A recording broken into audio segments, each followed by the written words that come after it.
حضرت سعید بن مسیب کہتے ہیں میں دیوانہ بن کے مجنون بن کے اندر گھس گیا. یزیدی فوجیں سمجھی میں دیوانہ ہوں، شاید پاگل ہوں، مجھے انہوں نے تکلیف کوئی نہ دی. فرماتے میں نبی پاک کی قبر کے ساتھ ٹیک لگا کے بیٹھا تھا، زور کا وقت ہوا تو میں رونے لگ گیا. اب میں نماز کیسے پڑھوں گا، اذان کا کیسے پتہ چلے گا؟ آپ فرماتے ہیں مجھے اللہ کی عزت کی قسم جب اذان کا وقت ہوا تو نبی پاک کی قبر سے اذان کی آواز آنے لگی.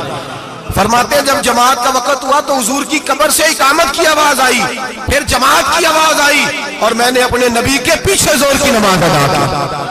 حضور کے پیچھے حضرت موسیٰ اپنی قبر میں نماز پڑھے اور میرے رسول تو قبر میں جماعتیں کراتے ہیں.